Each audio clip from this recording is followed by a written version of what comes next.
Allô?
Allô, Eric, tu m'entends?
Est-ce que vous m'entendez?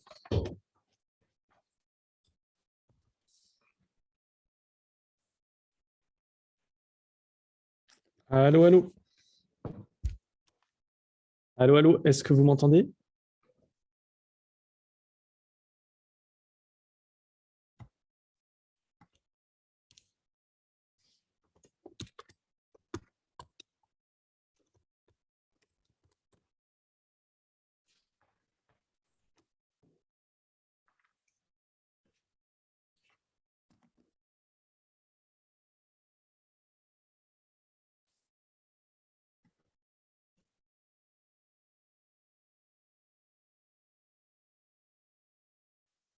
Allô, allô?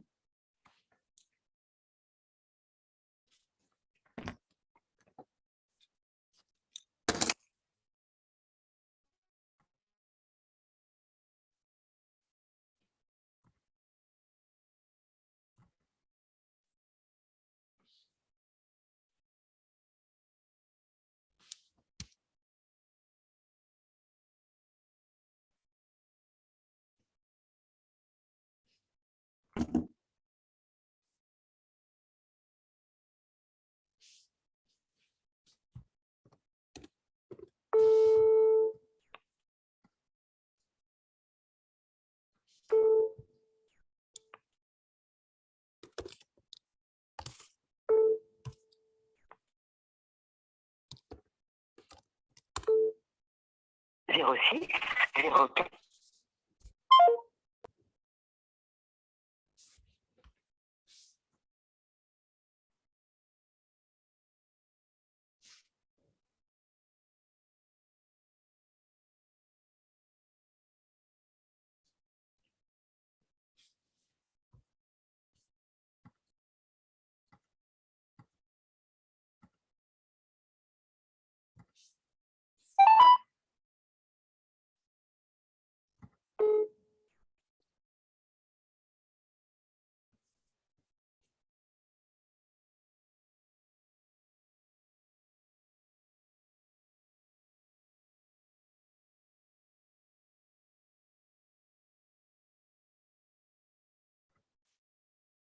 Hello Sébastien, est-ce que tu m'entends?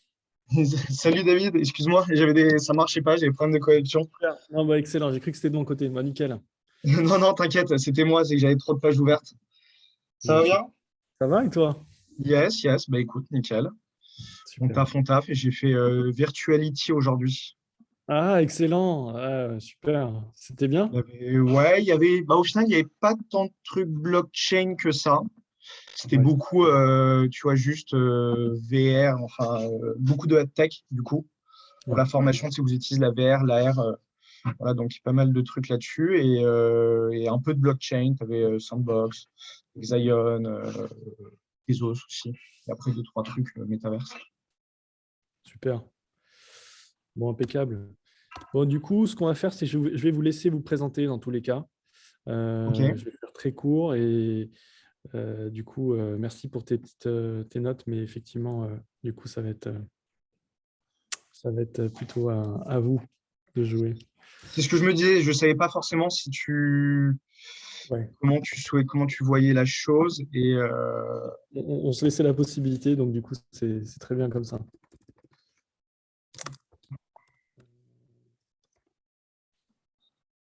Mais du coup, ouais, il y avait quelques acteurs du métaverse, The Sandbox, je crois. Il y avait The Sandbox exactement. Euh, Metaverse, tu avais The Sandbox et après des petites boîtes métaverse. Mais bon, après, il y a eu beaucoup de boîtes qui utilisaient le mot métaverse et qui en réalité, euh, il n'y avait pas de blockchain quoi, dedans. C'est juste de la réalité augmentée VR et il n'y a pas de blockchain. Ok.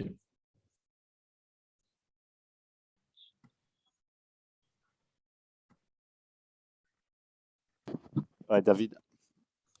Salut Eric, ça va? Ouais, ouais, ça va, ça va. Désolé, j'étais sur la préparation de quelque chose d'autre. Je vais te donner la main. Et Sébastien aussi, c'est ça? Yes, Et bonjour. Sébastien, Bonjour. tu peux le mettre également en Je côte, mets comme ça, co-hôte et je te ça. mets hôte. Super. Désolé, hein, je pouvais Et pas te est-ce que parler tu avant. peux également bloquer De quoi? l'intervention, enfin, de manière automatique des nouveaux entrants? Ouais, bien sûr, Euh, je vais couper ça. ouais, pour éviter les Alors, mauvaises attends. surprises. Bien sûr. On sait Permettre jamais. J'ai enlevé, vous voyez, le permettre. Par contre, toi, tu pourras leur donner, comme tu es hôte, Ok, tu auras le droit de leur donner la main. Ils peuvent pas partager, ils peuvent mettre leur vidéo, mais sinon, tu as tout. ok. Euh, Et du coup, je peux mettre en côte, moi, aussi. Alors, attends, je vais te nommer hôte maintenant. Et là, tu peux. OK? Tu as tous les droits, d'accord, David? Magnifique, merci Voilà, beaucoup. je te laisse faire. Bon courage, bonne conférence à vous, d'accord? Super. Merci Eric, à bientôt.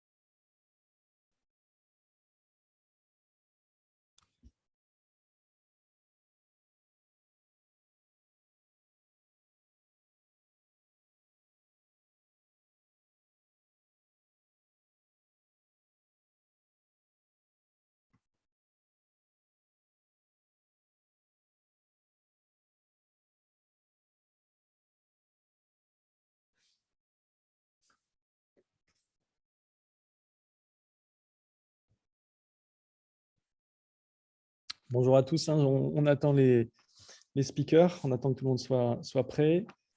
Il nous reste encore quelques minutes de toute façon.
Bonjour à tous, on attend encore nos speakers un petit peu et puis on va démarrer. Je vous demande juste un petit peu de patienter. Ah, je vois qu'également Eric est arrivé.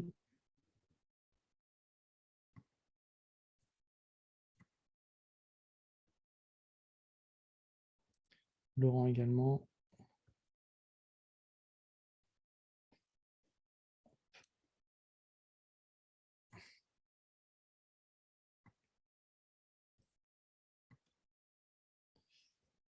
Et Marie Picot.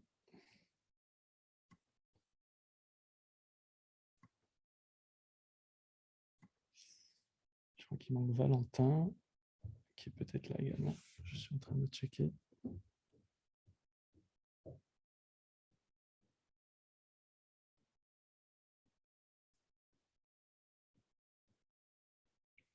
Encore arrivé, mais qui ne saurait tarder. Donc les speakers, si vous voulez bien, n'hésitez pas à vous... Normalement, je vous ai nommé co-hôte. Donc vous êtes en mesure de d'activer vos vidéos et votre micro, a priori. Salut tout le monde. Salut Marie.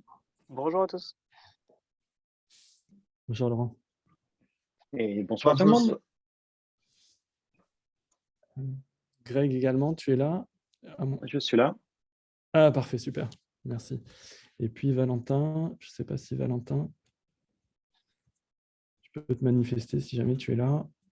Sinon, bah, écoute, c'est pas grave, mais on va démarrer.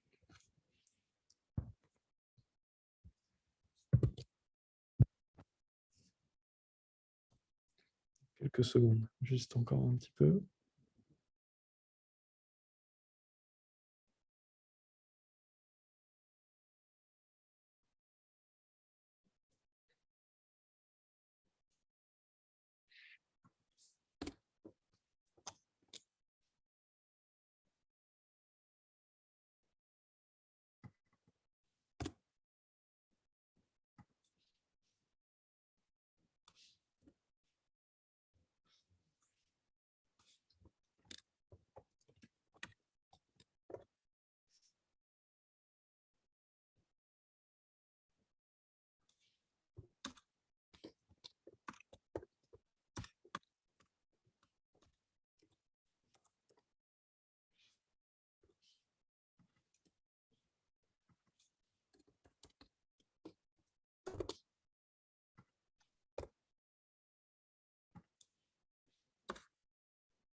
Ok.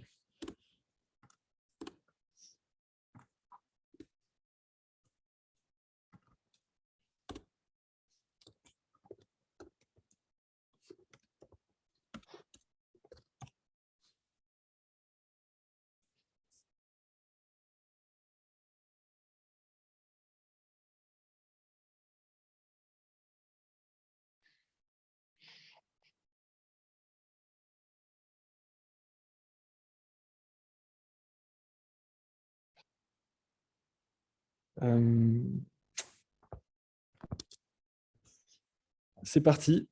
Vous êtes prêts? Tout le monde est prêt? C'est bon? On est tous prêts, je pense. Ouais. Tous prêts. Je pense que Valentin, ça va faire venir, il va venir entre-temps. Il n'y a pas de souci. Donc, bonjour à tous et merci d'être là avec nous pour ce deuxième épisode de Blockchain Skills and Jobs sur le Zoom de Blockchain HEC.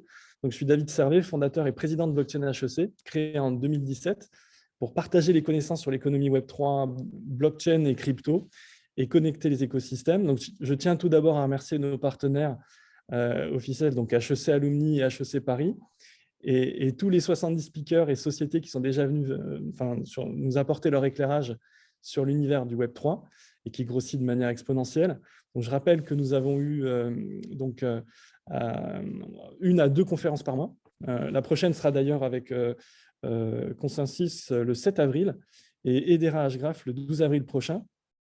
Et pour revenir donc sur notre sujet Blockchain Skills and Jobs d'aujourd'hui, nous donnons la parole à 4 recruteurs et des acteurs majeurs de manière globalement du Web3 qui vont nous présenter l'envers du décor de leur société, notamment leur ADN, leur culture et leurs besoins en recrutement du moment. Donc, nous aurons 5 blocs de 15 minutes, 10 minutes de pitch et 5 minutes de Q&A. Donc, dans l'ordre, Stack Talent avec Sébastien Mellet, cofondateur de Stack Talent, qui est un cabinet de recrutement spécialisé dans les profils IT et commerciaux, expérimenté au sein de l'écosystème blockchain français. On aura également Ledger avec Laurent Castillo, qui est architecte en chef chez Ledger, la principale passerelle sécurisée donc, vers les actifs numériques.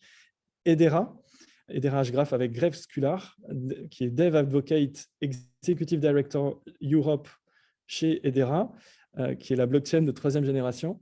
CoinHouse avec Marie Picot, Lead Talent Acquisition de CoinHouse, le partenaire de confiance pour les investissements en crypto et crypto-monnaie. Et enfin, Cryptost avec Valentin Demey, qui est journaliste et voix podcast chez Cryptost, l'un des premiers crypto-médias sur Bitcoin et blockchain en France. Voilà, donc Sébastien, the floor is yours, comme on dit. Je t'en prie. Merci David. Du coup, enchanté. Comme David a dit, je m'appelle Sébastien Mellet, je suis cofondateur de Stack Talent.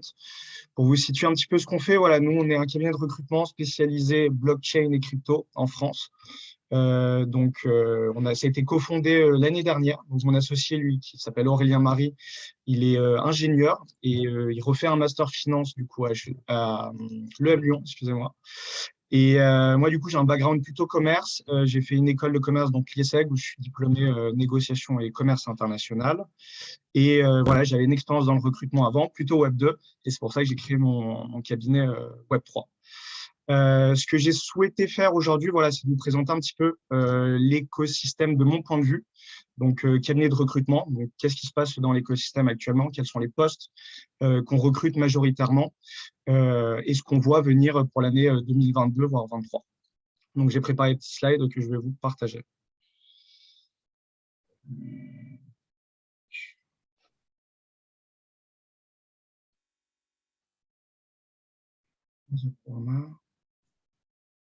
Est-ce que vous voyez bien? Ouais. Yes, super. Ouais, top. Donc, alors, c'est une analyse rapide du marché, comme je disais, donc de notre point de vue à nous en tant que recruteurs en France dans le Web3. Donc, en mars 2022, pour situer quelques chiffres, sur LinkedIn, on a 1300 posts qui apparaissent lorsqu'on tape le mot blockchain. Indeed, 1800 posts. À savoir que cette slide, je l'ai mis à jour. Lorsque je l'avais fait en janvier, il y avait 20% de postes en moins. Donc, entre janvier et mars, donc en 2 mois et demi, on a 20% d'emplois de jobs en plus. L'âge moyen, ça va être entre 22 ans et 35-40 ans. 40 ans, c'est pour des postes plutôt seniors, voire certains un peu plus sur des entreprises qui commencent à scaler.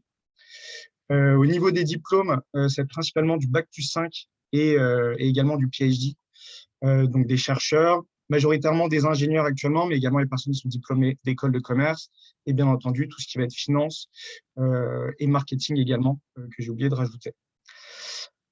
Pour les contrats, donc beaucoup de CDI. Pourquoi de CDI? Parce qu'aujourd'hui, on est sur beaucoup d'entreprises qui sont en train de se structurer, donc qui souhaitent signer à long terme avec leurs employés, donc avec des BSPCE qui sont donnés parfois, également parfois des tokens. Donc, c'est des intéressements à long terme. Donc, c'est pour ça qu'en France, on va avoir retrouvé beaucoup de CDI, mais on va avoir en même temps des freelances, notamment sur les technos bien précises, Web3, sur le développement smart contract, etc., qui vont également intervenir. Donc là, pour les freelances, on va plutôt parler d'un point de vue européen, voire international, puisqu'on va avoir des personnes qui vont travailler un petit peu des quatre coins du monde. Au niveau de la taille des entreprises, nous, ce qu'on observe en France, c'est que les plus petites, ça va être des startups de 3 personnes. Voilà. Donc, typiquement, les 3 associés qui lancent un projet, jusqu'à des startups, on va dire plutôt de 80 personnes pour les plus matures. Et après, je pense que vous les connaissez tous, on a quelques licornes, donc entre 100 et 300 personnes. Et bon, 300 personnes, c'est approximatif parce que c'est des entreprises qui embauchent beaucoup. Donc, je pense qu'elles sont bien au-dessus. Au niveau des rémunérations, nous, c'est vrai qu'on observe entre 20 et 30% de différence pour les personnes qui viennent du Web 2 lorsqu'ils vont dans le Web 3. Ça s'explique par une raison assez simple, c'est-à-dire que la majorité des startups Web 3 vont aller chercher les meilleures compétences, les meilleures. Donc forcément, ils sont prêts à payer un peu plus cher. Il y a également une raison de financement derrière. Donc pour les juniors, voilà, entre 1 et 3 ans, donc ça va être entre 50 et 70 000 euros à l'année. 70 000 pour des choses assez précises. Typiquement, ça va être une personne qui sort de PhD. Senior, donc ce qu'on va appeler senior, nous, ça va être 3-5 ans, de 70 à 90, voire 95 K. Et ensuite, donc les seniors plus et les profils vraiment rares, où là, on est à plus de 100 K. On peut aller même sur des rémunérations qui vont être calquées sur ce qui se fait dans la Silicon Valley, donc, sauf que c'est à Paris, donc sur des rémunérations qui montent à 200, 250, plus forcément des baisses PCE très intéressantes. L'épidémie étant passée par là, le full remote, aujourd'hui en France, on commence à savoir ce que c'est, on s'y est habitué. Donc, on va avoir des entreprises qui vont faire du full remote, mais également beaucoup qui vont embaucher en présentiel pour pouvoir construire ces équipes. Donc, le plus souvent, ce qui va être demandé, c'est au moins 2 ou 3 jours sur place et le reste en remote. Voilà un petit peu pour le marché de l'emploi de notre point de vue en France.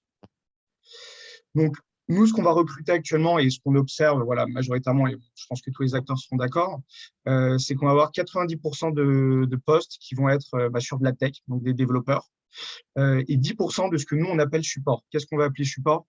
Ça va être tout ce qui va être commercial, marketing, gestion de projet également, financement. Donc, ça va être toutes ces fonctions qui vont venir en fait porter le développement de l'écosystème et des entreprises du coup Web3.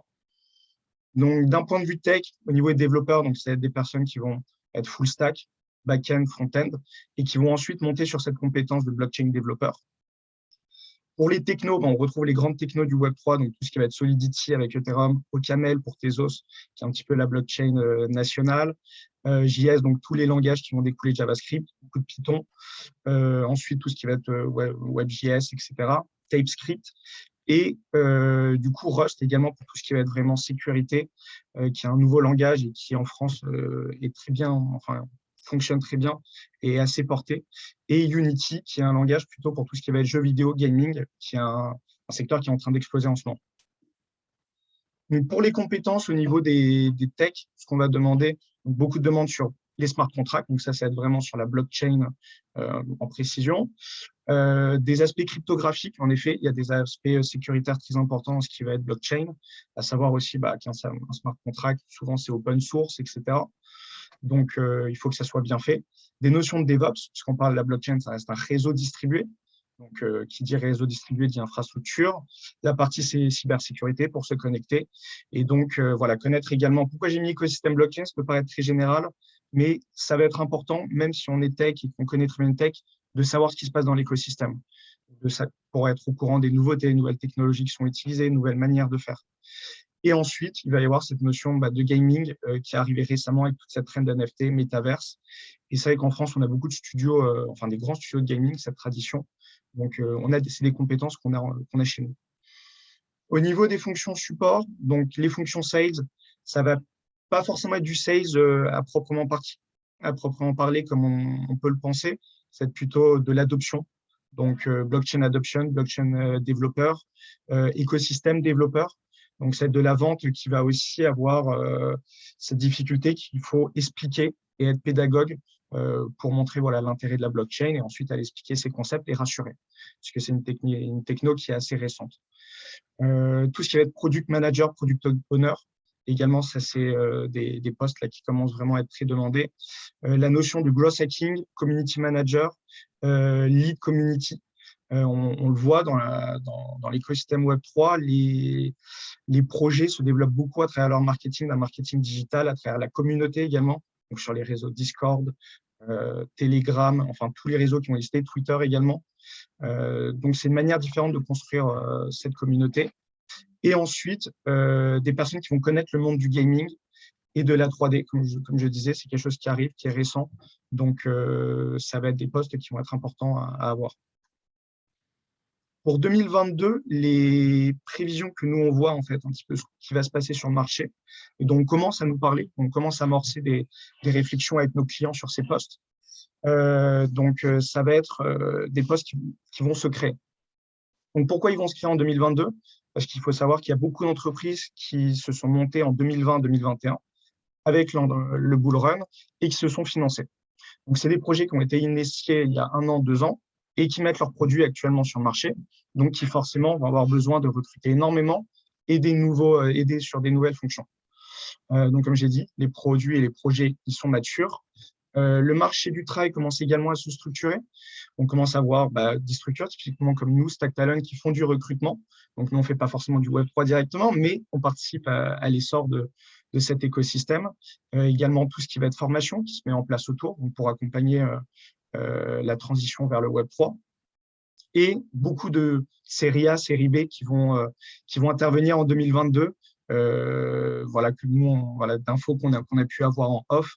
Donc des séries A, des séries B qui vont se préparer soit pour le milieu d'année ou plutôt vers la fin de l'année. Des séries A souvent entre 20, 30, voire jusqu'à 80, 100 millions.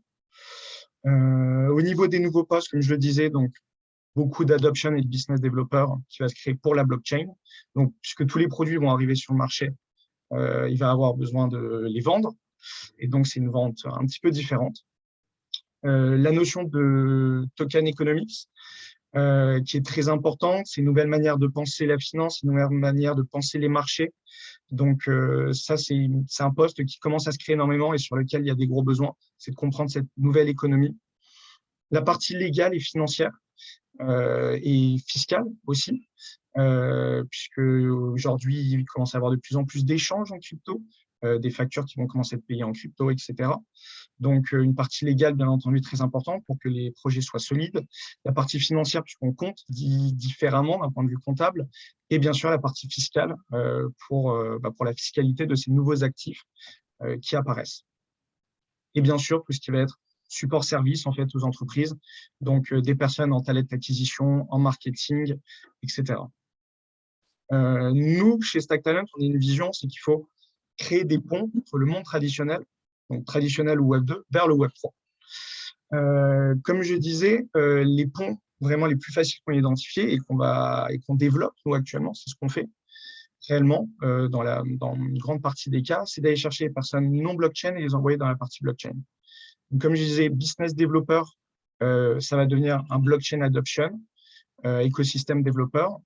Tout ce qui va être fonction marketing, média, donc lead community, développement d'écosystème. Les gens donc, qui vont venir de la partie plutôt finance légale, typiquement pour la partie légale, ça va être les personnes qui ont fait des masters en droit intellectuel, etc. Donc, ça va être tout ce qui va être fiscalité, trader, token economics. Et ensuite, tous les postes full stack qui, en réalité, peuvent aller vers la blockchain. Il faut juste identifier les technos. Voilà, nous, on a identifié des anciennes technos, enfin, des technos, on va dire Web 2, qui sont transférables, du coup, vers le Web 3. Donc, voilà un petit peu ce qu'on a identifié. J'espère que cette présentation de l'écosystème vous a plu. En tout cas, voilà, je compte à le rappeler, c'est notre vision à nous, à Paris, en France, donc l'écosystème français, quoi. Si vous avez des questions, n'hésitez pas. Merci beaucoup, Sébastien. Excellent, je te remercie. Si vous avez des questions, n'hésitez pas, effectivement. Que ça peut être en français ou ça peut être en anglais, d'ailleurs. D'ailleurs, les speakers ont la possibilité de switcher quand ils veulent. C'est leur droit. Donc, l'audience, c'est pareil. N'hésitez pas, le public. Donc, si vous avez des questions, à nous les formuler, que ce soit en anglais, en français, dans le chat, si possible. Question de Camille, peut-on avoir l'email de Sébastien pour envoyer notre CV, s'il vous plaît? Bien sûr. Yes, bien entendu. J'ai oublié de le noter. Attends, à la limite, je vais le mettre sur la slide. Voilà, dans le chat, ce sera plus simple.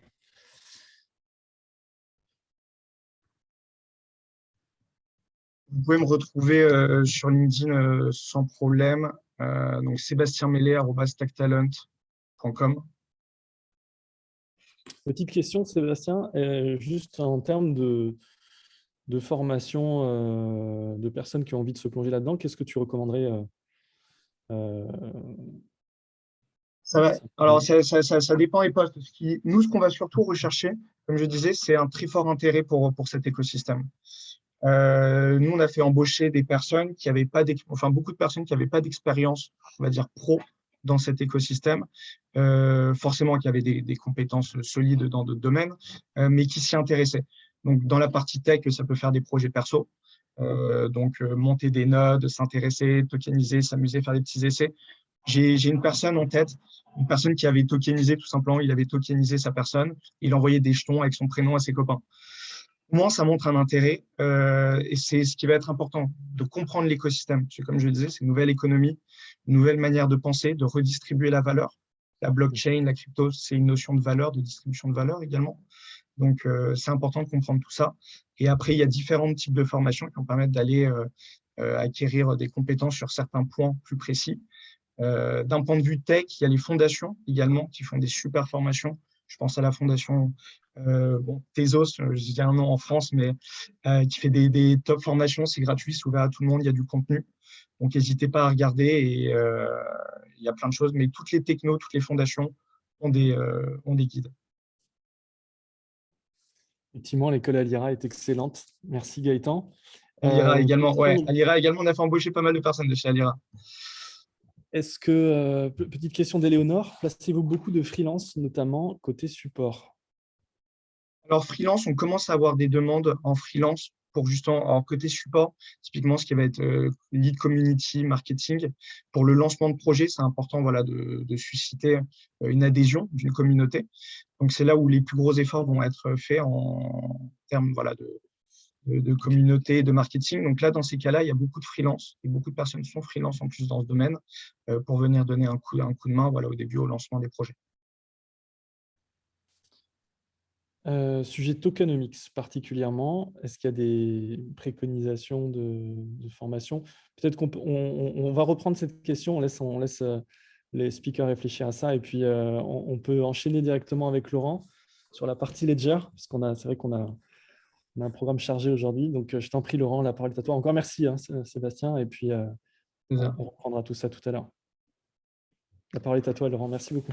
Merci, David. Et bonsoir à tous déjà. Ravi d'être là pour faire une petite intro de Ledger et en fait des postes qui sont ouverts chez nous.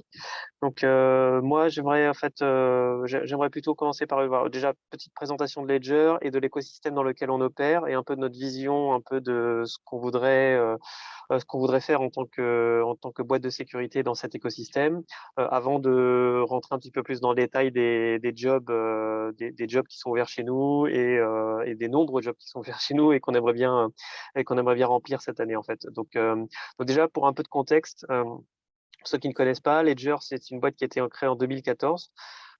Principalement de gens venant du monde de la sécurité et de la carte à puce en fait, pour initialement fournir des solutions de sécurité à tous les utilisateurs d'un domaine qui était assez jeune à l'époque encore, les crypto-monnaies en fait. C'est une boîte qui est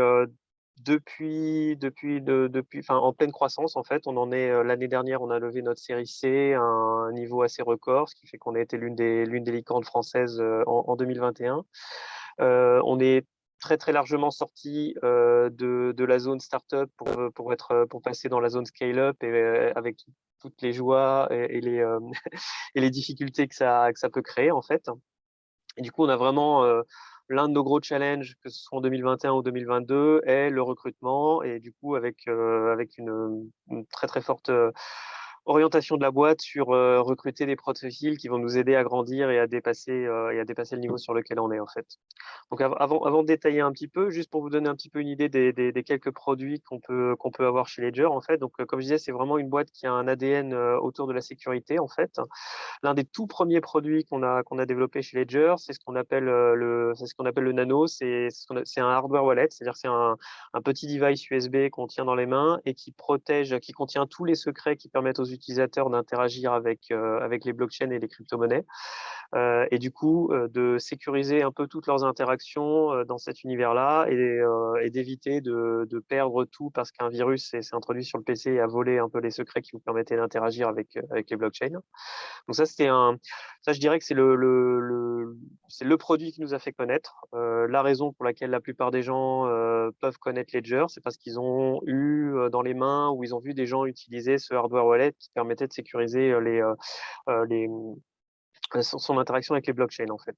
Autour de ça, on a aussi créé un certain nombre d'autres produits, en particulier un produit qu'on appelle Ledger Live, qui est une application mobile et PC qui permet d'interagir avec l'univers des crypto-monnaies en général en fait et d'avoir accès à tout un tas de services autour des crypto-monnaies. Et on a aussi créé une division entreprise qui s'adresse plus aux institutionnels, donc aux fonds d'investissement, aux banques qui ont envie de commencer à créer un certain nombre de services autour des crypto-monnaies. Donc ça, c'est un peu le cœur des activités de Ledger. Donc on a vu depuis les hardware wallets pas mal de diversification pour créer d'autres produits en fait. Mais juste pour parler un tout petit peu de l'écosystème dans lequel Ledger on opère en fait. Donc clairement, c'est une boîte qui est née pour servir les besoins de l'écosystème Web3 et des crypto-monnaies en fait. C'est une boîte qui s'est donnée à destination comme mission en fait de sécuriser les personnes quand elles interagissent avec cet écosystème-là. Et fondamentalement, pour nous, le Web3, c'est une révolution de la propriété digitale. Donc le Web 1, c'était un peu une révolution de la façon dont on accédait à l'information et la création d'Internet. Le Web 2, c'était un peu une révolution des usages commerciaux et sociaux de cet accès à l'information, en fait. Et le Web3 est en train vraiment de transformer beaucoup les usages de la propriété digitale, un peu sous toutes ses formes, en fait, avec un certain nombre de concepts fondamentaux qui ont été, qui ont été au cœur de la création des blockchains, comme la décentralisation, la liberté vis-à-vis de tout ce qui est censorship. Alors, je suis vraiment désolé d'avance si je fais un peu de franglais un peu dans la présentation, et on parle tellement d'anglais dans ce domaine qu'il risque d'y avoir des mots qui sortent un peu, un peu, On avait un peu prévenu. en anglais. Voilà. Et en fait, c'est fondamentalement un écosystème dans lequel on est en train de déplacer la confiance qu'on a dans les organisations humaines comme les gouvernements ou les banques centrales vers une confiance qui se repose plus sur la technologie et les algorithmes, en fait. C'est assez transformateur dans tout un tas d'usages humains qu'on est en train d'explorer de plus en plus, que d'autres boîtes que Ledger d'ailleurs, c'est vraiment que des utilisateurs normaux des crypto-monnaies sont en train d'explorer. Et on voit tout un tas d'usages autour de ces crypto-monnaies qui sont vraiment transformateurs, comme l'usage des NFT pour tout ce qui est art et collection, la decentralized finance qui vraiment est en train de révolutionner aussi la façon dont on accède au capital et dont on interagit avec son capital. Donc tout un tas de use cases qui vraiment dépassent l'usage classique qu'on pourrait voir des crypto-monnaies qui sont soit un stockage de valeur, soit un vecteur de spéculation pour certaines personnes, pour vraiment transformer d'autres usages humains autour de la propriété digitale, en fait. Et c'est vraiment dans cet écosystème-là que Ledger opère. Donc, on ne fait pas que de la sécurisation d'envoi, de réception de crypto-monnaies. On essaye aussi de sécuriser les usages humains de tous ces nouveaux use cases qui se développent autour des crypto-monnaies. Donc, en particulier, par exemple, dans ce cadre-là, la vision de Ledger, c'est par exemple donner le moyen aux gens de devenir leur propre banque, en fait. C'est d'avoir dans les mains un outil qui leur permettra d'avoir exactement le même genre de service que pourrait leur fournir leur banque d'État, en fait. Et aussi, toute la vision de nos produits est orientée autour du fait de devenir la gateway principale du monde de la crypto. Donc, de faciliter l'usage au maximum des cryptocurrencies et de ces différents usages à des gens normaux. Tout en les mettant dans une situation où ils sont le plus en sécurité possible, en fait, puisque ça reste quand même l'ADN, le fondamental de de Ledger et de notre société, en fait. Et donc dans ce contexte-là, en fait, voilà, c'est dans ce contexte-là que Ledger opère, en fait, et que du coup on offre tout un tas de postes qui sont assez nouveaux, en fait, je dirais, pour l'industrie. Donc en fait, j'ai pas vraiment envie de refaire un copier-coller de la présentation de Sébastien parce que je pense que le descriptif des postes qui sont ouverts chez Ledger match à peu près à 100% avec ce qu'a présenté Sébastien par ailleurs, en fait. Donc, si vous voulez voir un peu le détail du style de poste et du niveau de reward, je pense que la présentation de Sébastien peut s'appliquer entièrement à ce qu'on a chez Ledger. Par contre, ce qui est particulièrement intéressant à noter, en fait, c'est que les postes dans ce nouveau domaine des crypto-monnaies sont vraiment des postes qui sont à la croisée des chemins de beaucoup d'industries classiques et nouvelles, en fait. Donc, de par notre activité, on est vraiment sur des activités où il faut particulièrement connaître les aspects sécurité, les aspects blockchain. Les aspects crypto-monnaie, blockchain, c'est des domaines dans lesquels, c'est des notions qui vont revenir en permanence dans les travaux chez Ledger. Mais on est aussi sur des postes chez Ledger qui vont aussi s'ouvrir en fait sur des industries je dirais complètement différentes, comme l'art ou par exemple le luxe, dans lequel les brands sont particulièrement intéressés par explorer des use cases autour des NFT. Donc on a toute une gamme de postes qui sont aussi à la croisée des chemins avec ces industries-là, qui commencent à rejoindre les use cases blockchain, en fait. Donc beaucoup de postes chez Ledger sont aussi des postes qui ont besoin de gens qui ont une certaine connaissance de ces domaines, qui sont disruptés par les use cases blockchain et qui sont intéressés pour aller vers des use cases blockchain. et qui sont et qui sont aussi intéressés donc justement pour développer des solutions innovantes et quand même assez transformatives pour des industries finalement assez classiques en fait. Donc l'un des derniers exemples que je peux donner justement, c'est l'industrie du luxe qui de plus en plus est intéressée par le phénomène NFT, qui comprennent très bien qui comprennent très bien l'intérêt des NFT en tant qu'outil de marketing, outil de communication, comme création de la brand elle-même en fait et de l'intérêt autour de la marque en fait, et qui par contre ne connaissent pas grand-chose en fait à la mécanique des blockchains ni à la façon d'opérer de manière sécurisée dedans en fait. Et on est exactement là, par exemple chez Ledger, pour adresser ce genre de choses. Et donc sur les styles de poste que l'on recherche chez Ledger, alors évidemment en tant que boîte de tech, on a un gros nombre de postes sur la technologie elle-même. On a une grosse croissance de l'activité Customer Support chez Ledger en 2022, en fait, avec je pense, plus de 200 postes recrutés chez Ledger sur l'aspect Customer Support. Oui, pardon, juste pour donner une petite idée du nombre de postes qu'on recrute, Ledger, on est environ 500 aujourd'hui et on a vocation à être plus de 1200 à la fin de l'année. Donc, on a plus de doublé de size, en fait, plus de doublé de taille, en fait, en moins d'un an, en fait. C'est pas mal. C'est plutôt ambitieux. Donc on a besoin de toute aide possible pour occuper ces postes-là. Mais par ailleurs, en fait, donc hors les postes de tech et de customer support, Ledger recrute sur un peu tous les styles de postes autres. Donc que ce soit des postes de product owner pour nous aider à définir les bons produits justement pour adresser ces nouveaux marchés, que ce soit des postes de business developer pour aller explorer ces nouveaux use cases et aller en collaboration avec justement des industries qui ont envie de se transformer avec ces nouvelles technologies, voir quel genre de produits et quel genre d'offres on peut leur faire en fait.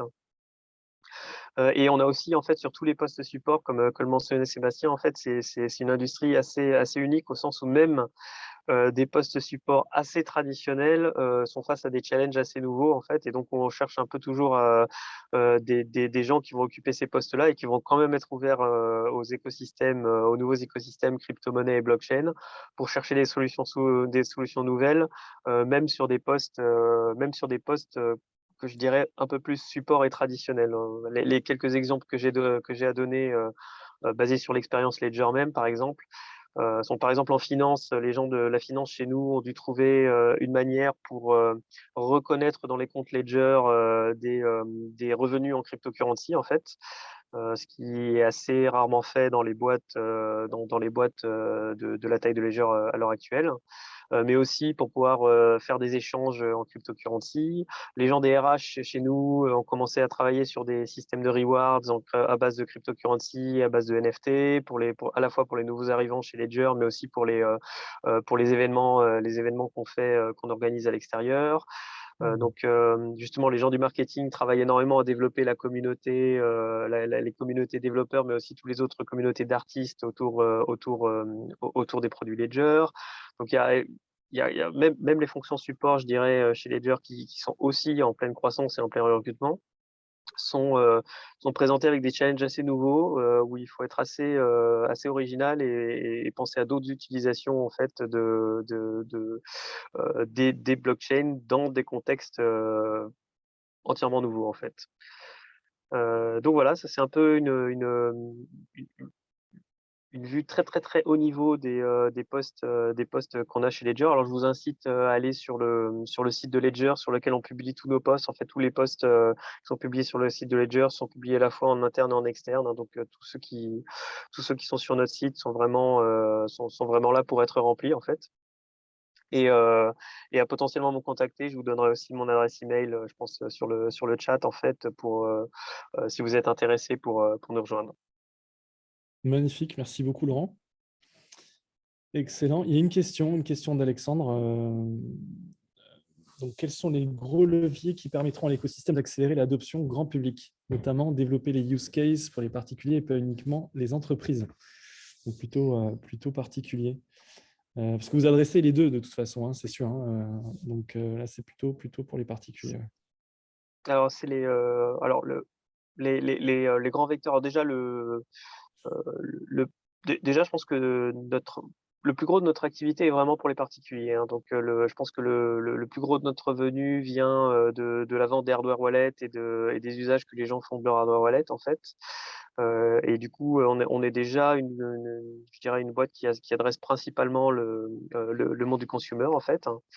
Et clairement, je pense qu'il y a vraiment deux vecteurs principaux qui drivent les usages qui facilitent les usages des particuliers. Alors, la première, c'est vraiment la user experience. En fait, on veut vraiment donner une expérience de plus en plus simple de l'usage des cryptocurrencies aux utilisateurs, en fait.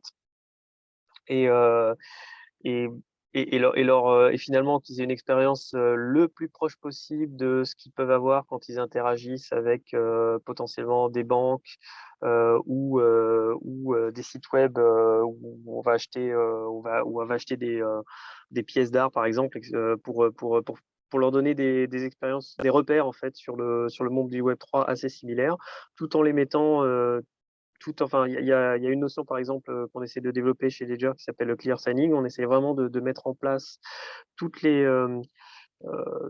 tout ce qu'il faut en termes de sécurité pour que les utilisateurs soient toujours conscients de ce qu'ils sont en train de faire, en fait. Donc, c'est un domaine dans lequel les crypto-monnaies et la blockchain, c'est un domaine dans lequel il y a encore on va dire, beaucoup de scams, beaucoup d'arnaques et beaucoup de potentiel de pièges en fait pour les personnes qui interagissent dans ces écosystèmes-là. Et de plus en plus, enfin chez Ledger, on essaie de donner le moyen aux gens normaux de comprendre un peu ce qu'ils sont en train de faire pour éviter les plus gros pièges du monde des cryptos en fait. Donc c'est quelque chose. Donc ça passe principalement par exemple par essayer de présenter de manière toujours claire aux gens ce qu'ils font quand ils sont en train de signer une transaction. Les transactions dans l'univers des cryptos sont irréversibles, donc c'est très très important d'être vraiment sûr de ce qu'on fait quand on fait une opération dans le monde des cryptos. Et donc c'est très important de montrer aux utilisateurs de manière compréhensible ce qu'ils sont en train de faire. Et qu'on n'ait pas besoin nécessairement d'être un expert de comment fonctionnent les blockchains, comment fonctionnent les cryptos, pour être sûr de ce qu'on fait en fait. Donc c'est le Justement, genre de une des choses qu'on valeurs excuse-moi de te couper. Une des valeurs de blockchain HEC, c'est vraiment l'éducation, l'évangélisation. Et je vous incite vraiment à aller voir aussi le site de Ledger, parce que Ledger Academy, il contribue beaucoup. Et il est vraiment bien fait. Et je pense que ça vaut le coup d'aller voir si ça vous intéresse, de creuser, d'aller plus loin. De manière générale, c'est très bien fait. Et j'allais dire, effectivement, le deuxième vecteur d'adoption, c'est l'éducation. Donc, le monde des cryptos, c'est un monde dans lequel il faut vraiment augmenter le niveau d'éducation et de perception des gens sur ce que c'est, ce que ça représente, en fait. Et du coup, leur donner de plus en plus confiance pour opérer dans cet écosystème sans risque et sans problème, en fait. Excellent. D'autres questions? Je ne crois pas. Écoute, merci beaucoup, Laurent. Merci beaucoup.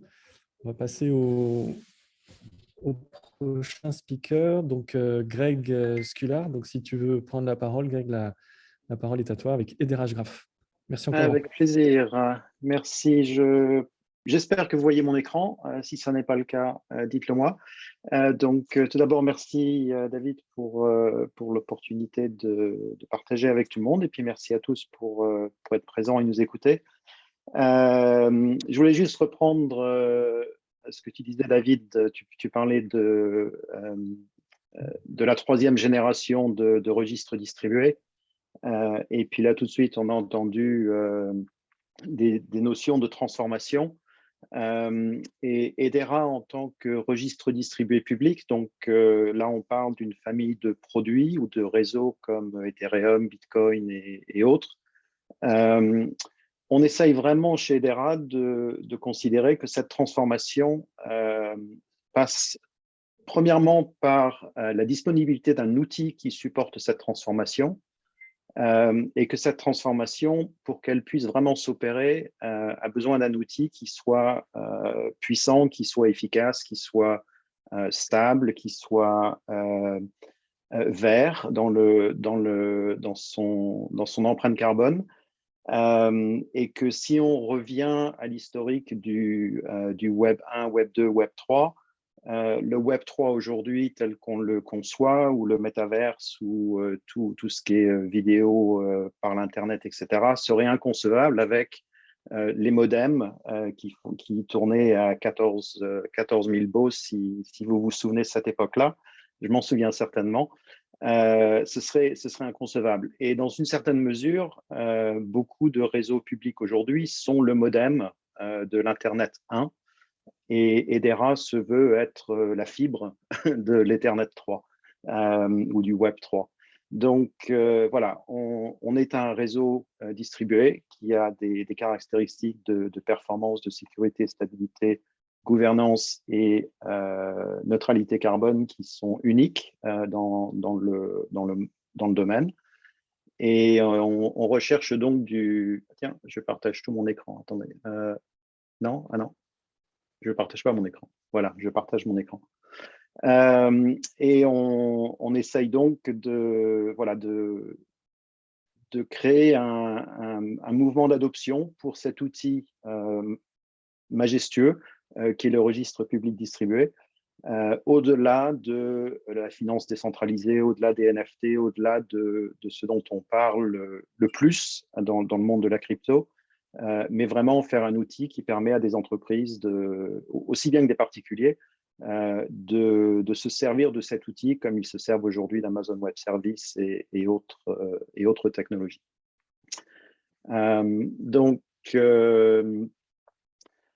pour ce faire, Edera appartient de façon complète à un groupe d'administration, un conseil d'administration qui éventuellement contiendra ou sera constitué de 39 organisations globales, donc 11 industries différentes, des universités, des NGO ou non-profits,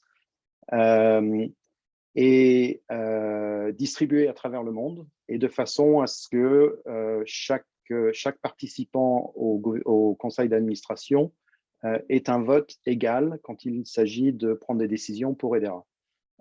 Donc, que ce soit au niveau de la gestion des membres du conseil d'administration, que ce soit la feuille de route, que ce soit la partie économique, que ce soit la finance ou tous les aspects légaux, tout ça est géré entièrement par notre conseil d'administration qui sont à part entière Edera. Ils ne sont pas juste partenaires, ce sont des...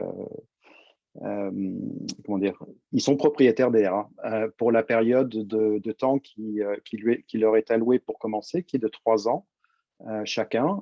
Ça peut être renouvelé une fois. Et après, a priori, il serait remplacé par quelqu'un d'autre. Donc, on a une rotation constante et tout cela nous autorise à penser qu'on a un modèle de décentralisation très différent de ce qu'on voit dans le monde actuel et beaucoup plus ouvert, beaucoup plus décentralisé.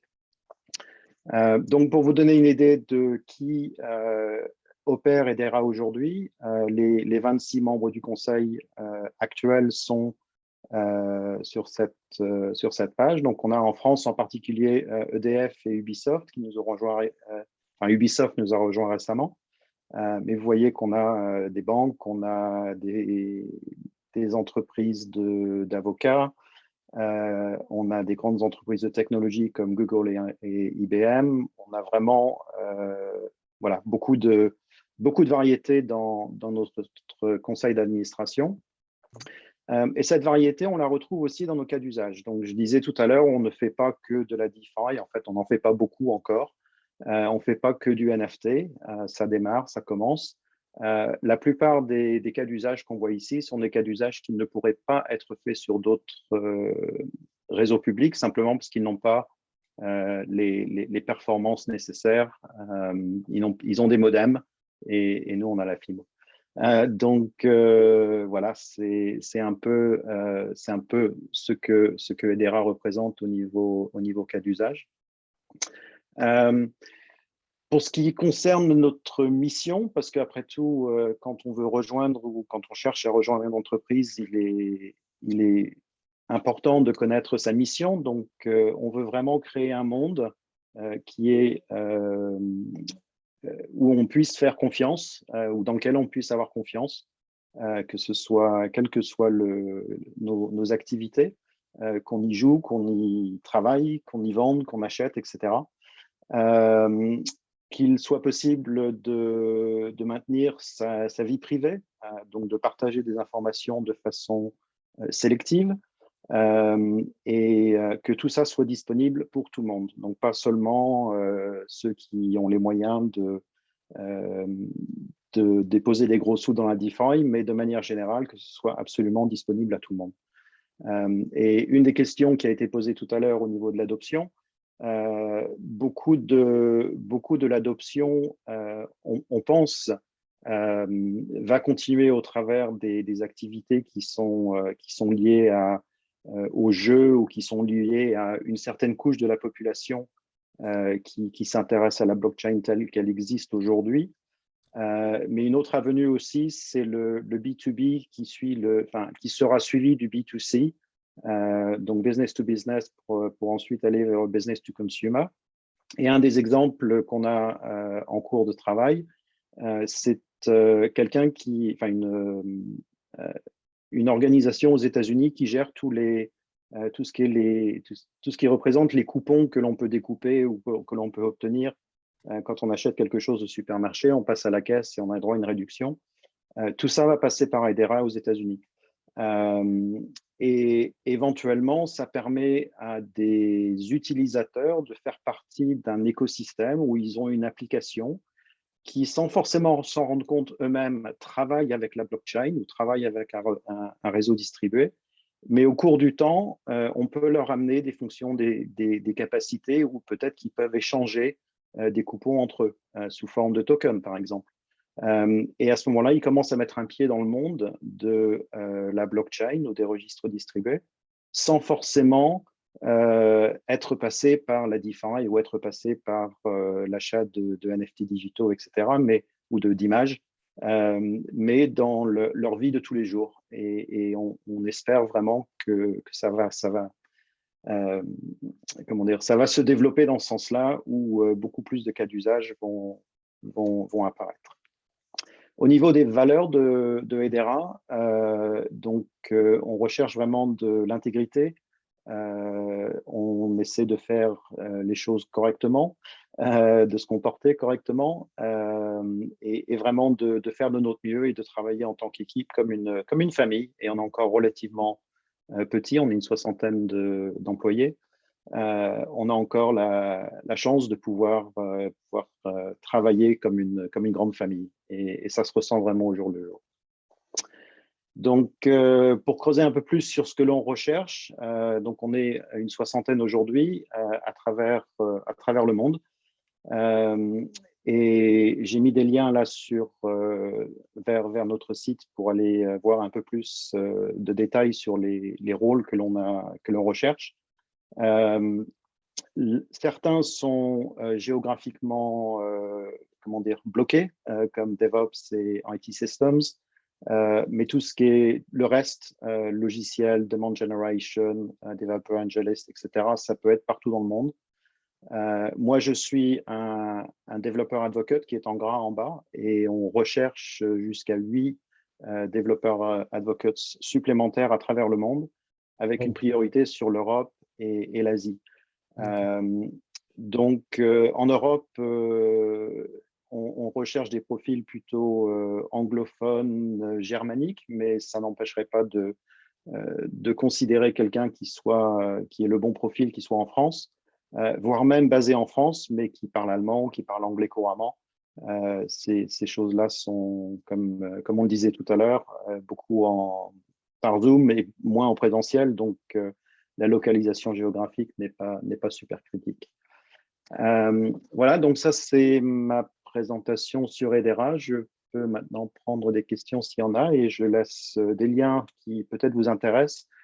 Aussi la fondation, j'aurais pas dû l'appeler Hedera, la fondation HBAR, est une entité indépendante de Hedera qui s'occupe de développer notre écosystème, qui a un fonds de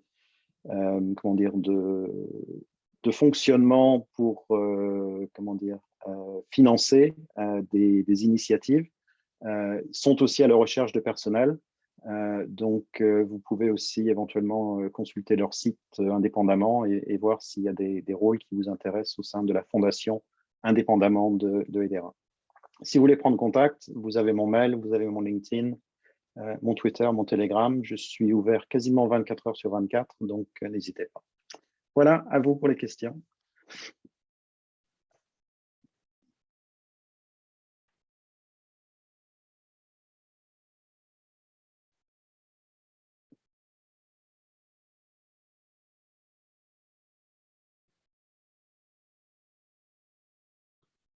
Je vous ai tous perdus?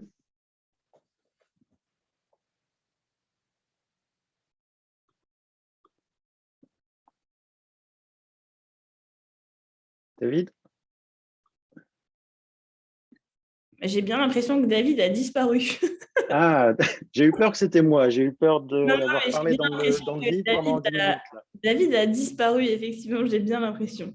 D'accord. Merci de me le préciser.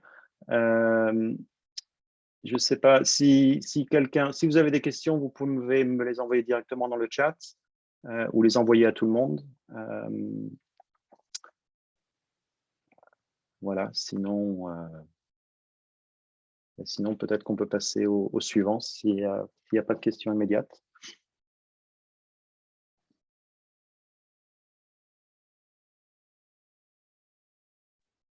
Je crois que la prochaine, c'est moi. Ok, Marie, à toi.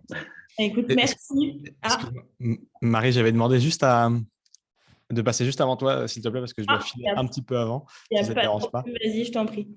Trop bien, merci beaucoup. On a pu notre animateur, donc on va faire comme on peut.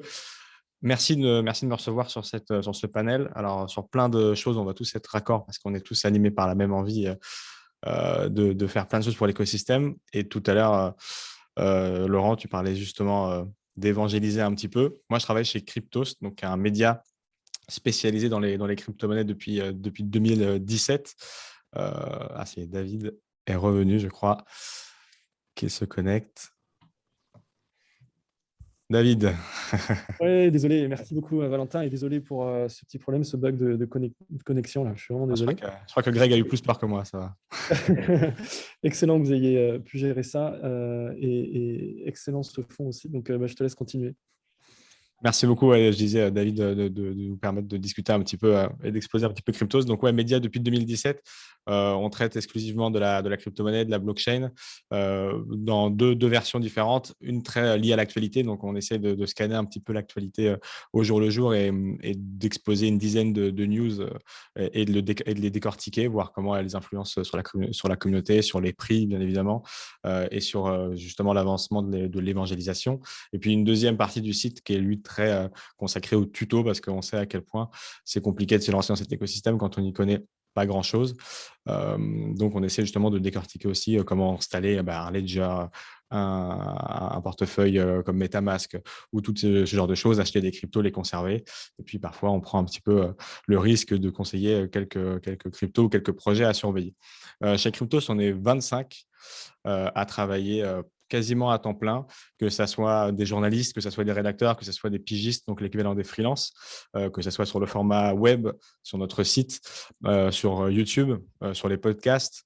Et depuis peu, on a aussi un groupe Discord sur lequel on accompagne un petit peu les nouveaux arrivants dans cet écosystème, avec justement 3 analystes techniques et des analystes aussi un peu plus de profondeur dans les projets, pas que sur les prix, parce que ça concerne et ça parle beaucoup aux gens quand Bitcoin va très haut, mais il y a des technologies sous-jacentes qui sont bien plus intéressantes que le prix parfois.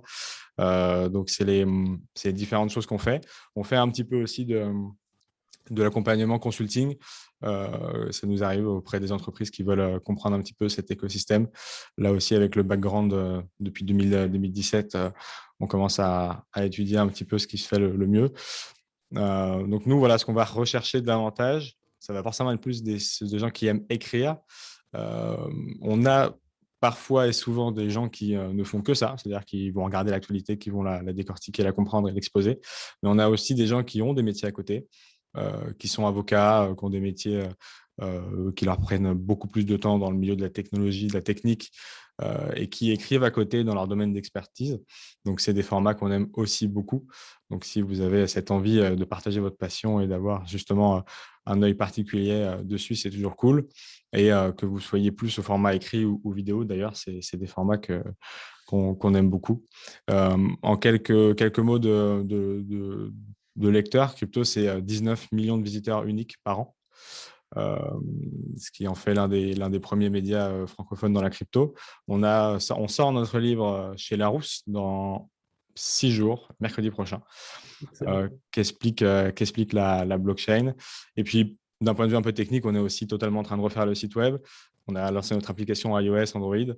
On est en train d'imaginer un peu, on ne va pas répéter un petit peu ce que tu as très bien expliqué tout à l'heure, Laurent, sur le Web3 et son fonctionnement. On est en train d'essayer de voir comment le monde du Web3 peut influer l'écosystème médiatique et le sortir un petit peu des difficultés qu'on peut connaître aujourd'hui quand ils sont liés à la pub ou à une concentration médiatique aussi. Donc, c'est des choses qui peuvent beaucoup changer les choses quand c'est bien fait. Donc, voilà, c'est les grandes choses sur lesquelles on travaille. Donc, là aussi, si vous avez en fait, mine de rien, quelques connaissances ou quelques envies dans ce secteur-là, eh bien, n'hésitez pas à nous en faire part parce que ça peut être des choses qu'on recherche et qu'on aime beaucoup aussi chez Cryptost. Voilà pour la petite présentation. Donc, notre cœur de métier, c'est un média. Donc, voilà, on fait la liaison un petit peu avec les autres boîtes qui sont là ce soir parce que souvent, elles passent par nos articles avant de s'intéresser à l'écosystème et d'arriver en fin de course chez Ledger ou ailleurs. Donc, c'est cool. Excellent. Écoute, merci beaucoup, Valentin, pour ces explications. Est-ce que vous avez des questions peut-être Je lis les questions. Question de Xavier sur le Discord. Est-ce qu'il est uniquement réservé à votre offre payante? Le Discord, alors le Discord dont je parlais, ouais, c'est notre seule offre payante sur le média. Je crois que c'est 49 € par mois. Sinon 100% du média est en offre gratuite. Donc, effectivement, là, il y a Vincent Gann, qui est notre analyste technique, qui est sur YouTube, notamment que les gens connaissent bien, qui fait des vidéos tous les matins pour expliquer un petit peu ce qui nous attend dans la journée. Et puis, on a nos analystes un petit peu plus, comme je disais, dans la technique, qui viennent accompagner les gens sur des projets ou en faire découvrir. Donc là, effectivement, c'est une offre payante qui est sur Discord. Je vous drop aussi mon adresse mail si jamais vous souhaitez échanger, il n'y a pas de faute dedans, ou si vous voulez nous proposer des écrits ou ce genre de choses. C'est ça. Et donc, ce que tu rechercherais, enfin, ce que Cryptos rechercherait aujourd'hui en termes de besoin en recrutement, s'il faut, on va dire, sur les mois qui arrivent ou années, ou comment tu décrirais ça et enfin, voilà, comment on peut vous aider éventuellement? Alors, sur deux formats en termes de métier. Le premier, bien évidemment, notre cœur de métier, comme je disais, c'est d'écrire des articles et d'être journaliste. Donc, on n'est pas obligé de recruter des journalistes. On peut aussi recruter des gens qui sont des rédacteurs passionnés ou, comme je disais, qui ont des envies, des appétences dans leur métier qu'ils veulent partager. Donc, si jamais vous sentez l'âme d'un écrivain, n'hésitez pas à m'écrire sur l'adresse mail que j'ai drop, valentin@cryptost.fr. Parce que ça peut être aussi un statut freelance, auto-entrepreneur ou pigiste. Donc, ce n'est pas obligé d'être une activité que vous prenez à 100%. Mais ça peut être une piste que, bien évidemment, on va rechercher pour grossir et continuer de traiter l'actualité au mieux, surtout avec la version 3 du site qui sort dans quelques semaines. Et puis, on recherche aussi toujours un peu des compétences parallèles, tout ce qui touche au community manager. Si vous avez des appétences dans le marketing, la communication, là aussi, c'est des choses qu'on recherche beaucoup parce que forcément, plus on grossit de ce côté-là, plus c'est des structures qui demandent à être structurées, justement. On a les mêmes ambitions et envies que Ledger à notre échelle. Donc, on voit bien les explosions des marchés font exploser aussi les boîtes et forcément, il faut les structurer derrière. C'est l'avantage des bear markets. Si tant est qu'on soit un petit peu en bear market, ou en tout cas quand ça descend un peu, on en profite. Donc voilà, tout ce qui sont ces secteurs-là, marketing, communication, et puis compétences techniques, puisque comme je disais, on est en train de travailler à fond sur tout ce qui est Web3, connexion avec MetaMask et puis tous les apports que peuvent apporter les NFT et le Web3 en général, tous ces outils-là dans le cadre des médias, comme je disais, pour essayer d'apporter un peu plus de liberté dans la rédaction et des sources de revenus différentes pour avoir une rédaction un peu plus ouverte et libre que celles qui sont parfois pieds et mains liés à des entités centralisées. Excellent. Valentin, il est 19h01. Je crois que tu étais attendu à 19h. Et effectivement... Ouais, je suis vraiment désolé. Ça fait partie du métier où, du coup, l'actu entre Mika, entre tous les trucs qui se passent en ce moment, on est un peu dans tous les sens. Heureusement, Mika est un peu derrière nous. Merci beaucoup pour ton temps et puis ta disponibilité, toutes ces explications. Avec grand plaisir. On se dit à bientôt. Et puis, Marie, on switch directement et on passe avec CoinHouse. Merci encore. À bientôt. À bientôt. Très bonne soirée. Ce qui est plutôt hyper cool, c'est qu'en fait, du coup, vous avez tous fait partie un peu du sujet. Donc, je vais juste peut-être faire en fait juste un sum-up en fait. Donc, ça va être génial. Alors, j'ai fait des slides. Donc, allons voir où est-ce que c'est. Je pense que c'est là. Hop, alors je ne vous vois plus du coup, bien évidemment. Hop, diaporama, parfait. Est-ce que vous voyez bien mon écran? Yes, tu peux y aller. Ok, alors je vais commencer par ça. En fait, pour parler de CoinHouse, je pense qu'il faut déjà parler de qui on est et qui on était avant. CoinHouse, de base, c'est anciennement la maison du Bitcoin, donc créée à peu près en même temps que Ledger. Donc, c'est plutôt intéressant parce qu'on est partis tous les deux sur le sujet vraiment en fait, de la vulgarisation et de désinformer pour mieux informer. Et vous allez voir, je vais en parler beaucoup. Du coup, ça, c'est plutôt cool. La maison du Bitcoin, en fait, c'était donc un corner à Paris, rue du Caire, où les gens, en fait, arrivaient avec des euros et ils repartaient littéralement avec de la crypto. Donc, un peu comme si vous alliez échanger de l'argent pour soit des livres sterling, soit des dollars, etc. Ce côté-là, il a vraiment été mis en évidence pour accélérer aussi l'information et donner de l'information. Donc, ça a clairement été une petite bulle de gens qui commençaient en fait à se renseigner sur ces domaines-là et qui ont voulu échanger, en fait, comprendre un peu mieux comment ça pouvait se passer. C'est devenu CoinHouse du coup en 2017 quand on a commencé en fait à digitaliser la plateforme. Maintenant, il n'y a plus de comptoir il n'y a plus de comptoir physique pour des raisons bien évidemment de sécurité, mais aussi parce que finalement, en fait, l'avènement du digital a aussi été de donner beaucoup plus d'informations ou même en fait juste être beaucoup plus présent sur une plateforme qu'on a voulu assez intuitive, quoi. Donc, notre rôle, c'est, notre métier à tous, c'est en fait pouvoir diversifier le portefeuille d'investissement de nos clients, donc que ça soit en fait des particuliers, que ce soit des entreprises, que ce soit des institutionnels aussi, avec une mission assez simple, c'est vraiment de déboussiérer en fait la finance traditionnelle avec la blockchain. La blockchain pour moi et pour tous ceux qui travaillent ici, et je pense que même pour tous ceux qui sont dans ce live, va vraiment transformer, et encore une fois, c'est un mot qui a été beaucoup utilisé ce soir, va beaucoup transformer la finance traditionnelle qui n'a pas bougé depuis 100 ans. Ça fait 100 ans qu'on utilise les mêmes recettes pour faire de l'argent. Et clairement, la blockchain est aussi là pour ça. Donc, nous, c'est vraiment en fait un mantra chez nous. Enfin, c'est vraiment hyper important. Et puis, ça va remonter aussi avec ce que disait Valentin et ce que disaient Laurent et Greg. Vulgariser l'information pour justement favoriser l'éducation et surtout désinformer parce que en fait la blockchain ou la crypto de manière générale est souvent associée à du scam et en fait non. Donc il faut vraiment être assez vigilant et avoir aussi cette envie vraiment de vulgariser l'information. Donc nos enjeux en 2022, donc moi quand je suis arrivée il y a 6 mois, on était 40. Aujourd'hui on est 75, on sera 200 d'ici la fin de l'année. Il y a 2 choses qui sont très importantes en plus de l'évangélisation sur la blockchain dont j'ai déjà pas mal parlé. C'est qu'aujourd'hui l'ADN de CoinHouse c'est vraiment des marqueurs forts. Il y a vraiment ce marqueur de curiosité pour l'environnement, mais il y a aussi vraiment cette question d'humilité. Et je pense qu'on se retrouve tous un petit peu ce soir pour parler de ces sujets-là. il y a aussi beaucoup il y a ce côté assez sulfureux dans la crypto, dans la blockchain, etc., où on a beaucoup d'influenceurs qui font beaucoup d'argent. En fait, je pense qu'on est assez d'accord pour valoriser en fait la blockchain et du coup la crypto comme un investissement long terme et pas forcément comme quelque chose qui va être assez instantané. Et ça, c'est vraiment quelque chose qui est très important, l'humilité, vraiment ce côté confidentialité, intégrité aussi dont Greg parlait tout à l'heure. Pour nous, c'est des valeurs qui sont non négociables. Il y a aussi ce côté d'adaptabilité parce que Ledger veut passer de 500 à 1200. Nous, on veut passer de 75 à 200, mais c'est déjà un gros pas. Il y a beaucoup de conduite du changement, il y a beaucoup de choses qui changent.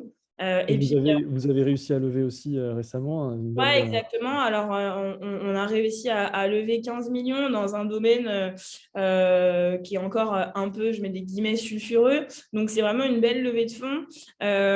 C'est plutôt une façon pour nous d'accélérer, donc de continuer vraiment en fait l'avancée qu'on avait commencé à prendre déjà en 2021 pour continuer de pouvoir en fait proposer des nouveaux produits crypto-actifs financiers pour continuer aussi de faire grossir nos équipes, de staffer. Pareil, le support chez nous, c'est quelque chose qui est super important. Donc, il y a beaucoup en fait de challenges en termes d'attraction de gens cette année chez nous. Mais effectivement, la levée de fonds, ça nous a permis en fait de vraiment nous donner ce coup de pouce un petit peu nécessaire pour pouvoir en fait continuer à carburer quoi, parce que c'était pas parce qu'il y a c'est vraiment ce mot-là. CoinHouse, c'est un marché qui est plutôt francophone de base. Là, on a commencé à aller en Espagne, en Italie. Notre but, c'est aussi de vraiment grandir sur l'Union européenne. Donc justement, Mika pourrait bien nous aider pour ça. Et vraiment de se stabiliser sur le domaine européen. Donc voilà. Alors, Coiner, en fait, c'est le nom des gens qui sont chez CoinHouse. Donc, si vous le saviez pas, maintenant, vous le saviez. Vous le savez, pardon. Il y a des choses qui sont assez importantes dont j'ai parlé un petit peu avant, mais c'était surtout pour que vous ayez visuellement un petit peu le récap. L'humilité, encore une fois, c'est très important. Il y a aussi ce challenge de vouloir se surpasser, se dépasser, de dépoussiérer un peu l'univers financier traditionnel. Comme je vous disais un peu en intro, effectivement, les choses n'ont pas bougé depuis vraiment très longtemps. On se doute bien que c'est parce que c'est difficile à faire changer aussi. Donc, ça va aussi avec le fait d'être résilient. Je pense que dans notre domaine ou même de manière générale, on a plus de défaites que de victoires, voire peut-être de manière similaire, mais en fait, on est aussi dans un environnement qui est assez nouveau. Donc, il faut en fait prendre ça en compte et se dire qu'en fait, il y a beaucoup de test and learn de manière générale dans tous les départements chez nous, que ça soit à la conformité, que ça soit à la tech, que ça soit à la finance. On peut se permettre d'essayer, entre guillemets, des choses. Et donc, il faut vraiment aimer ça, quoi. Bien évidemment, on n'est pas tous passionnés de blockchain ou de crypto, et je pense que c'est important de le dire aussi. Moi, j'y connaissais absolument rien avant de rentrer il y a 6 mois. Par contre, on a en fait cette CoinHouse Academy qui nous permet en fait de pouvoir avoir accès à du contenu, qui nous permet d'avoir accès en fait à des formations, à des one-to-one avec des experts chez nous, que ce soit sur les marchés de l'analyse technique, que ce soit sur de la rédaction de contenu, que ce soit sur des experts blockchain, techniques, technologiques ou même scientifiques. Donc ça, c'est vraiment quelque chose que moi, je suis hyper contente d'avoir trouvé en arrivant chez CoinHouse parce que c'était vraiment pour moi quelque chose qui était très important. Si je peux vous donner un petit truc là, mes amis maintenant m'appellent l'influenceuse crypto pour les 7 à 77 ans. Donc c'est que finalement, ça a marché, je pense. Et puis, cette cohésion d'équipe, elle se fait aussi beaucoup par des événements qui sont extérieurs. C'est important, je pense, pour apprendre à se connaître et pour bien travailler ensemble, d'être un peu dans le même bateau. Chaque département chez nous est au courant que si eux n'avancent pas, nous, on n'avance pas. Et en fait, on est tous un maillon de la chaîne et je pense que ça nous donne aussi cette envie de s'imprégner un petit peu de l'univers, de se dépasser. Mais aussi d'être bien, quoi. En fait, on est tous bienveillants aussi les uns envers les autres et franchement, c'est hyper agréable d'avoir réussi à trouver ça. J'ai vu quelques filles dans l'audience, donc du coup, je vais en discuter un petit peu. Je suis la seule fille à parler ce soir, donc il y a encore un problème en termes de femmes dans la crypto. C'est pas forcément plus difficile d'être dans un domaine crypto quand on est une femme. Il faut se dire qu'on est légitime de l'être. Je pourrais vous donner par exemple quelque chose qui m'est arrivé il y a encore 2 semaines. Je bois un verre avec des amis et un groupe d'amis que je ne connaissais pas et on fait un petit tour de table et bien évidemment le sujet crypto arrive forcément sur la table et donc la personne qui est assise à côté de moi, donc sur ma droite, lance ce sujet en disant bah voilà, qu'est-ce que vous en pensez? Alors on était en train de faire Nostradamus, hein, c'était clairement ça et du coup, le tour de table arrive en fait presque à moi et j'ai mon ami Tom qui dit à cette personne assise à côté de moi, mais écoute, tu as en fait un expert assis à côté de toi, tu pourrais lui poser la question. Bien évidemment, le gars se retourne en fait sur sa droite puisque c'était un homme. Il s'est pas dit que j'avais la légitimité forcément d'être une femme et d'être dans la crypto, mais je pense qu'il faut... Je suis assez contente en fait chez CoinHouse parce que quand je suis arrivée, on était à un taux de parité qui est autour de 15%. Là, on doit être à environ 25-30%. Alors, ça paraît vraiment peu, mais on combine vraiment 3 domaines différents, que ce soit la tech, la finance ou même la crypto. Donc, j'ai vraiment... je suis assez optimiste en fait sur l'avenir de ces métiers-là et surtout, il faut vraiment en fait qu'on intègre en fait plus de filles, plus de femmes, parce que je pense que ça va nous permettre vraiment de diversifier et d'apporter vraiment en fait autre chose. Donc voilà, donc je vous ai mis un petit panel de ce que c'était d'être un coiner. Donc c'est en fait un peu un résumé clairement de tout ce que je vous ai dit avant, mais j'insiste sur ce fait aujourd'hui qu'on est vraiment des personnes qui sont passionnées dès le début ou qui ne l'étaient pas, mais qui avaient vraiment une curiosité pour le domaine. Et puis voilà, là, on a sorti notre appli mobile sur iOS. On va la sortir sur Android dans pas longtemps. Notre but, c'est vraiment d'être et de rester la première crypto-banque en fait, européenne. Donc, vraiment de faciliter en fait toutes les transactions bancaires ou toutes les choses en fait, qu'on pourrait faire sur notre banque traditionnelle avec cette accessibilité plus simple à la crypto. Donc voilà, j'ai hâte de voir un peu ce qui pourrait se passer, quoi. Donc je vous ai mis le petit lien vers le site carrière où vous pouvez vraiment tout retrouver, qui s'appelle job.coinhouse.com. Donc voilà, je pense que j'ai été pile dans 10 minutes. Ah non, j'ai fait un peu plus. donc voilà. Je ne sais pas si vous avez des questions. Non, c'est top. Il y a quelques questions, Yes. notamment une question de Nicolas Decouter, qui pose la question sur le développement de CoinHouse à Londres. Alors, j'en profite aussi entre parenthèses pour vous dire J'essaie de remonter en fait sur les questions en même temps.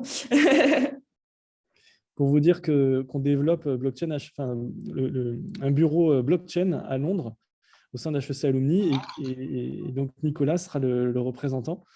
Et donc, si tu veux en dire quelques mots après les interventions, Nicolas, tu seras bien évidemment le bienvenu, mais ça promet de beaux projets en perspective. Alors écoute, Nicolas, pour te répondre, actuellement, on veut vraiment en fait être sur les pays Espagne, Italie, aussi en fait Allemagne. Donc là, on a ouvert un bureau au Luxembourg il y a 1 mois et demi. Le but, c'est vraiment de se stabiliser dans ces pays-là avant d'aller au UK, par exemple, ou dans les pays nordiques où on a déjà de la concurrence. On y sera amené, je pense, peut-être d'ici... Enfin, si je regarde un peu sur la roadmap, on y sera vers 2023-2024. Après, je pense qu'il faut voir aussi, justement, on parlait de Mika avec Valentin, et effectivement, ça va changer beaucoup de choses aussi pour nous. Ça va nous permettre d'accélérer vraiment ce qu'on a commencé à mettre en place. Donc, je ne pourrais malheureusement pas te donner de vraies réponses, mais en tout cas, sur la roadmap, entre guillemets, c'est sur 2023-2024. Ok, super.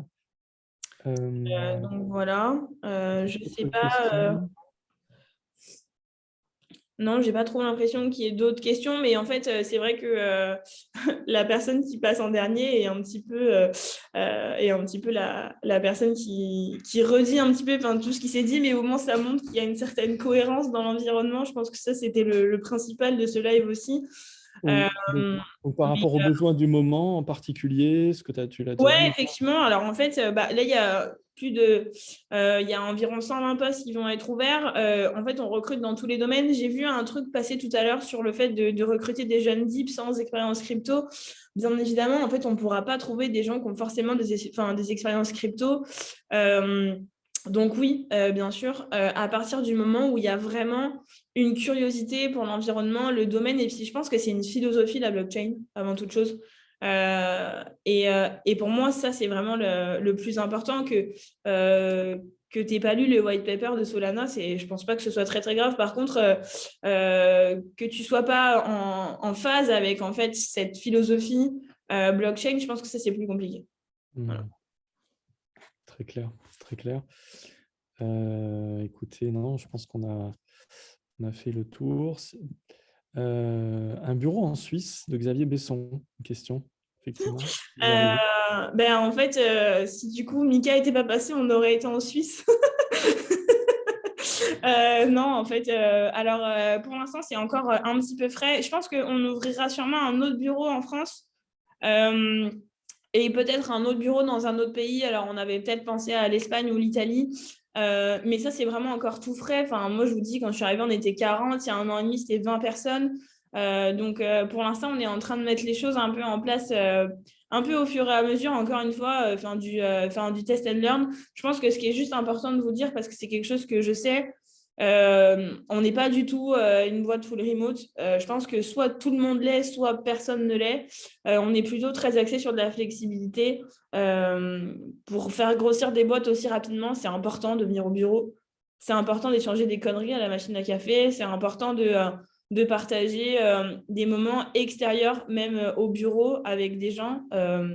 Moi, je fais beaucoup de choses avec les sales, avec le marketing, avec la tech aussi, parce que moi, je dépends plus de la tech et du produit. Mais en fait, on fait tous des choses ensemble. On fait des spectacles, des concerts, on va boire des verres. Et ça change vraiment, en fait. Ça donne un côté très symbiose. Et c'est super agréable à voir. Les gens se baladent un peu dans les open space pour venir chercher un tel pour aller boire un café. Et ça, c'est vraiment quelque chose qui est primordial et qui, je pense, fait en fait que même quand on sera 800, ça ne changera pas en fait parce que ça fait partie de l'ADN de cette boîte-là. Et je suis très contente d'être vitrine en fait de CoinHouse parce que c'est une belle boîte avec des gens très cool à l'intérieur. Pour le mail, en fait, il n'y a pas forcément de mail particulier puisqu'en fait, c'est moi. Mais par contre, sur le site job.coinhouse.com, vous avez toutes les offres. Vous pouvez aussi vous abonner par département. Donc, à chaque fois qu'il y a une nouvelle offre, vous pouvez y avoir accès directement en newsletter. Et sinon, vous avez moi ou Nicolas Ferry que vous pouvez retrouver. Si vous tapez CoinHouse sur LinkedIn, vous allez nous retrouver assez rapidement. Voilà. Excellent, très, très clair. Merci beaucoup. Merci Marie. Alors, je vous propose qu'on passe au Q&A général. Donc là, effectivement, on avait une question que j'avais gardée en suspens sur la notion de formation dans la tokenomics. On parle beaucoup de tokenomics, notamment avec la hype des DAO cette année. Et puis de manière générale, dans les projets crypto. Est-ce qu'il y en a qui veulent, quelques speakers qui veulent se proposer des éléments de réponse pour se former à la tokenomics? Comment on fait? Alors, à part, effectivement, la première idée, c'est la lecture des white papers, s'imprégner des projets. Mais au-delà de ça... Si je peux avancer un avis qui n'est pas forcément, un avis d'autorité, je ne sais pas si c'est une question de se former à la tokenomics. Je crois qu'il y a beaucoup de religions différentes, beaucoup de façons de voir les choses différentes suivant la façon dont on essaie de calquer l'économie des crypto-monnaies sur des modèles économiques traditionnels qui ont plusieurs facettes. Des grands économistes vont discuter de l'avantage et l'inconvénient de l'inflation pendant des heures sans vraiment se mettre d'accord. Et on retrouve beaucoup ça dans la crypto-monnaie. En fait, tout le monde est un peu un expert. On trouve beaucoup d'experts qui ont des avis très différents. Et je pense, pour moi, au final, c'est plus peut-être une question d'essayer d'absorber, de comprendre tous les différents modèles qui existent et puis après de choisir celui auquel on s'attache le plus peut-être. Ouais, très clair. Donc c'est avant tout des notions d'économie et une ouverture sur le monde, sur les modèles économiques du monde en général pour définir celui auquel on s'attache le plus. Tout à fait. Ouais, David, si je peux rebondir sur ce que disait Greg, nous, d'un point de vue recrutement, aujourd'hui, les entreprises, si on nous demandait ce type de profil, c'est qu'ils lancent un projet. Ils vont tokeniser souvent des actifs, ce genre de choses. Il faut savoir que c'est la première fois que ça va être fait souvent en France ou en Europe, sur des choses très particulières, très nouvelles. Donc, en fait, en réalité, il n'y a pas vraiment de règles, puisqu'en fait, on est en train de réinventer une manière d'échanger de la valeur, comment on la calcule, comment on la distribue. Donc, bien sûr qu'un background économique et financier est intéressant, mais surtout, ça va être l'imagination, être capable d'inventer de nouveaux concepts, tout ça en respectant un petit peu ce qui se passe dans le Web3 et de manière intelligente et de permettre, en fait, au projet de pouvoir se développer et de grossir ensuite également. Impeccable, très clair. D'autres éléments de réponse peut-être, n'hésitez pas. Ok, écoutez, je pense qu'on arrive à la fin. Une petite remarque avec Nicolas, si tu veux prendre la parole pour nous dire quelques mots du club blockchain de UK, d'HEC Alumni. Alors attends, je crois que pas sûr que tu aies les droits.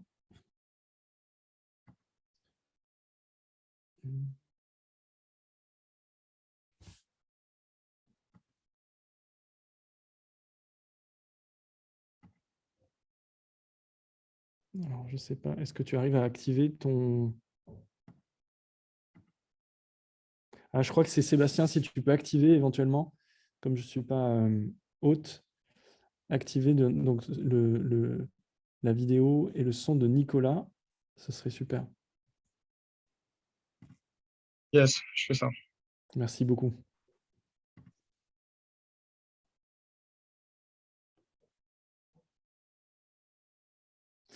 Ah, il y avait une question, je ne sais pas si Marie, je crois que Marie est partie malheureusement, sur le télétravail à CoinHouse, mais je pense que il me semble que...